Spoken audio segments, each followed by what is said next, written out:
Good morning and welcome to Kaleid Advent Contemplative in 2023, where we are leaning toward the light in this season of looking to Jesus, who is the light of the world. At Kaleid, we actively engage our perspectives so that we can be more deeply grounded in God's reality, more connected to the big picture, and more intentional about how we move out into the world in love.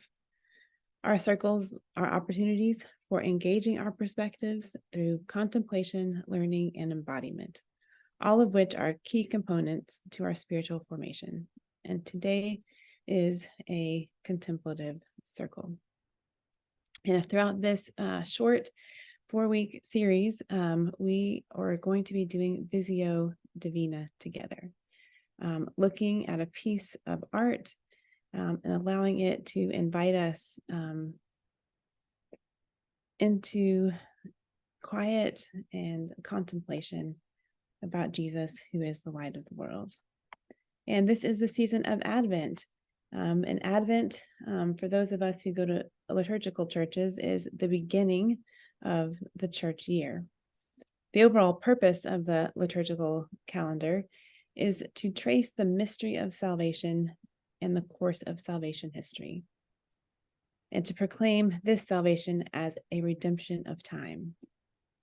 We lean into the natural and creative rhythms of time and let God use them in our lives for personal growth and communal unity. So, Happy New Year. We begin this church year together in the dark, waiting for the light to come. Advent is a season of preparation, preparing our hearts and lives for the coming of Christ. And Advent reminds us that we live in a time fraught with tension between the already of the first Advent and the not yet of Christ's return.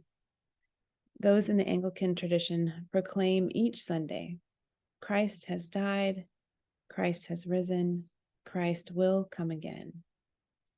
We are living in the not yet, the time of the ongoing work of God to restore a just and merciful world. Dietrich Bonhoeffer wrote this about Advent and Christmas.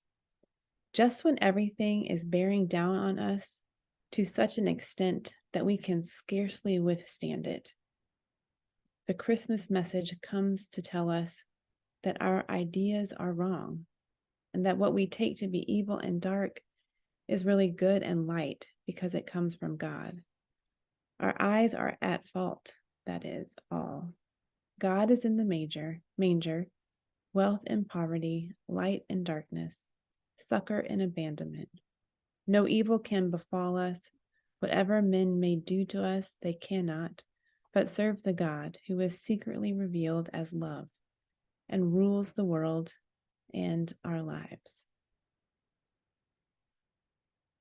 Advent reminds us that Christ has come, Christ will come again, and until then, we are invited to expect God to show up.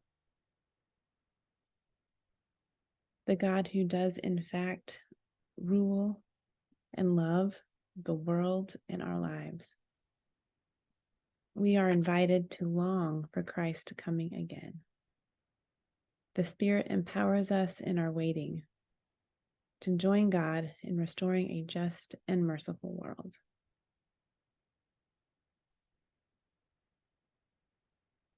This morning, as we practice Visio Divina, I want to remind us again about this practice. Visio Divina invites us into divine seeing. Visio shares roots with the ancient practice of Lectio Divina. Lectio Divina calls for a slow, careful interaction with Scripture through meditation and prayer, allowing a word or phrase to rise in one's consciousness, a holy word to be savored and examined. Similarly, Visio Divina invites one to encounter God through images, a prayerful consideration of an interaction with a photograph in a magazine, an icon, a piece of art, or other visual representation allows the viewer to experience God in a unique and powerful way. Today, we are going to look at the image of the creation of light by John Martin in 1825. This image was painted as an illustration for John Milton's work, Paradise Lost. John Martin created printing plates with a technique called mezzotint, a manner of engraving on copper or steel by scraping or burnishing a roughened surface to produce light and shade. This process allowed for the creation of shadows. John Martin created more illustrations of Paradise Lost that were printed with each section of the poem until it was complete, and they were eventually all bound together. When you see this print, you'll be amazed at the detail of this, despite the technique. After I read our scripture for the morning, I will show you the image, and we will gaze on the picture 4 different times, with time to pray and reflect after each look. As we begin our practice this morning, I invite you to take some deep breaths,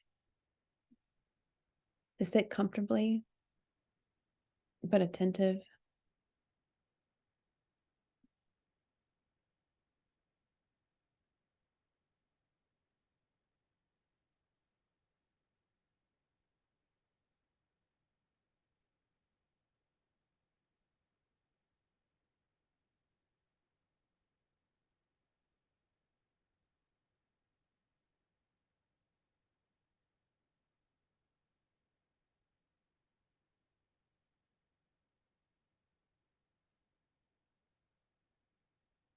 Our scripture this morning is from Isaiah chapter 9.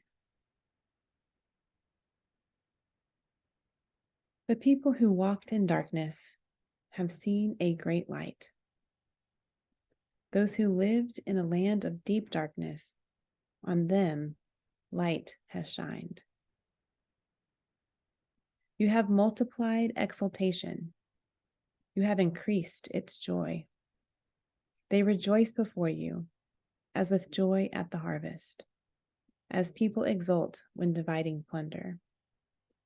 For the yoke of their burden and the bar across their shoulders, the rod of their oppressor, you have broken as on the day of Midian. For all the boots of the trampling warriors and all the garments rolled in blood shall be burned as fuel for fire. For a child has been born for us, a son given to us. Authority rests upon his shoulders, and he is named Wonderful Counselor, Mighty God, Everlasting Father, Prince of Peace.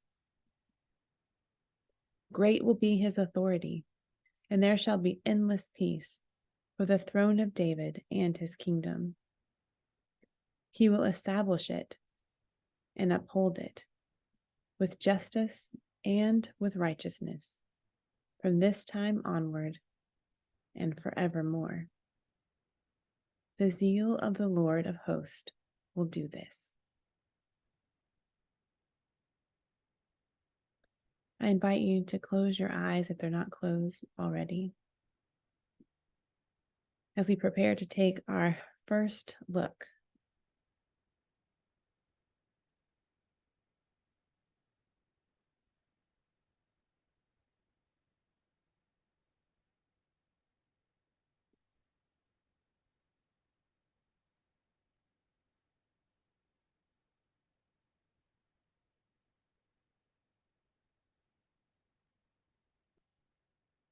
As you take your first look at this image, take time to let feelings and thoughts come to you as you take in its form, its color, its mood, and textures.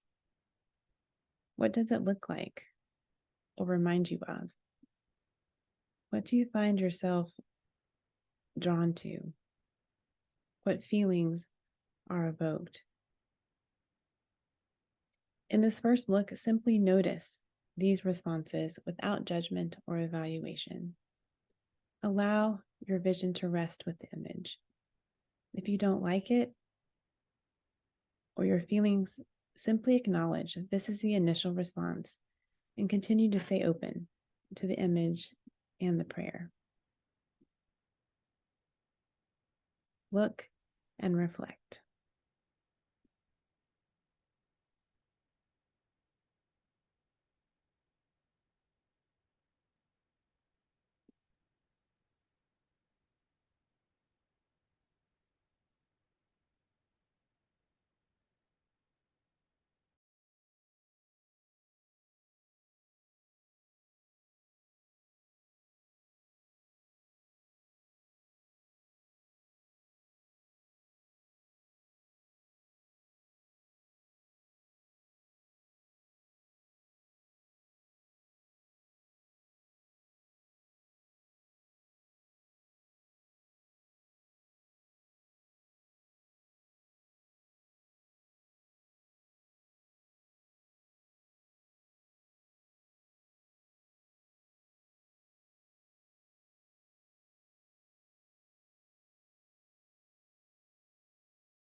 I invite you to close your eyes again, and in a moment, we'll take a second look with a continued opened mind and heart, asking the Spirit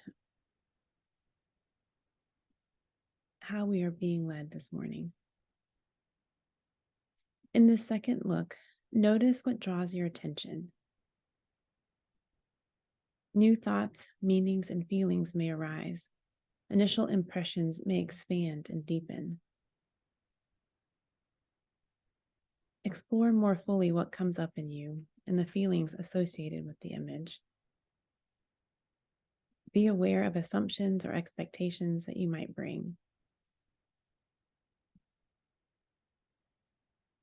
Ponder prayerfully the reason for your responses and what these responses might mean for you. Do you get a glimpse of the sacred from this image? What about God is evident here? We look and reflect.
I invite you to close your eyes again as we prepare for our third look. On this third look, open yourself to what the image might reveal to you. What does it in the spirit want to say? Evoke, make known, or express to you as you attend to it in quiet meditation. Be aware of the feelings, thoughts, desires, and meanings evoked by the image and how they are directly connected to your life. In this third look, we are noticing what the Spirit might be saying to us. We look and reflect.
I invite you to close your eyes for a fourth time.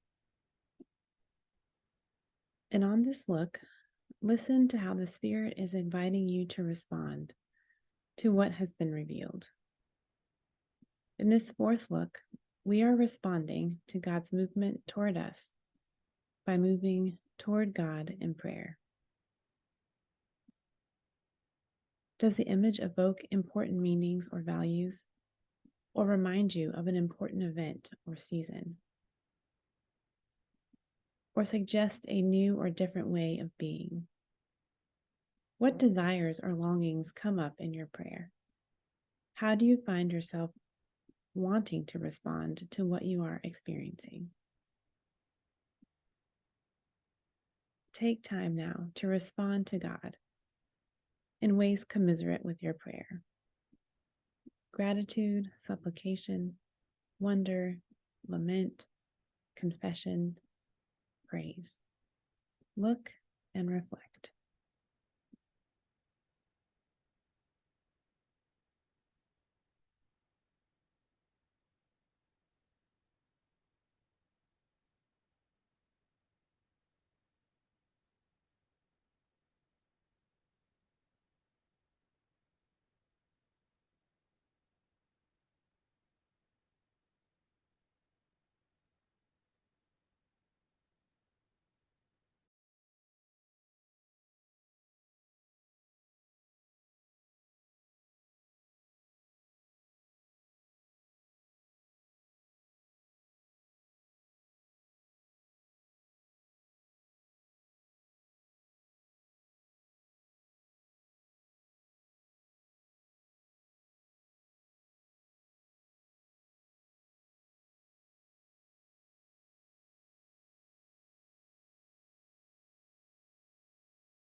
As we conclude our practice, I invite you to take the next few minutes just to simply rest in God's presence, fully seen, fully known, and fully loved.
The people who walked in darkness have seen a great light.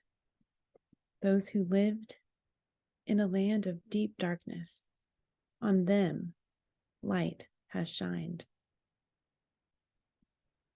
For a child has been born for us, a son given to us.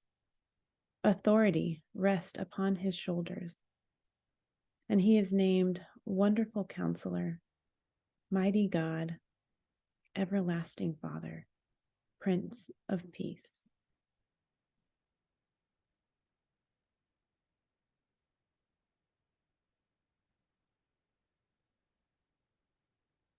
And now we will move into a time of sharing our reflections. And as always, no one is obligated to speak or share, but your reflections and comments are always a gift, and we welcome them.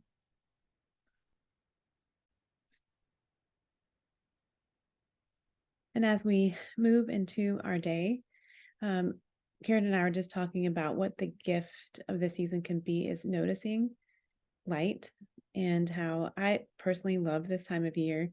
About 4:20, about 4:15, as the sun is setting, there's just something beautiful about the glow of the light. But we invite you, as you go through your days, to notice light, where it falls, where it comes from, what it looks like, and just allow that to be a part of your Advent practice. So as we go, I have a blessing by, I want to call her a friend, even though I don't know her, Jan Richardson. I cannot tell you how the light comes.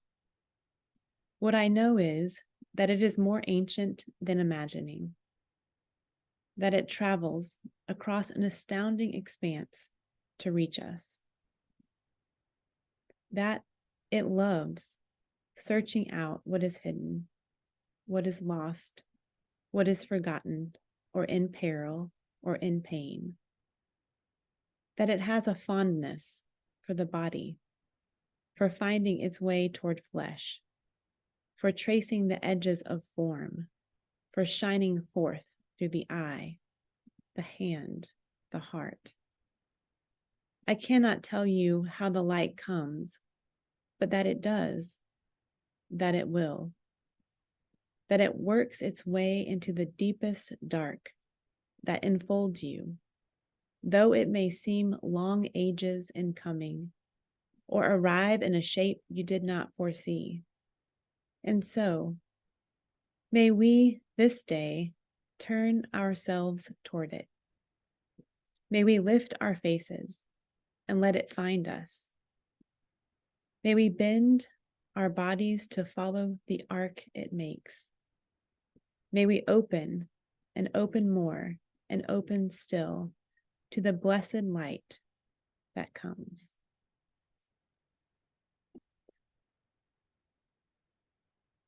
May the light find you and guide you home.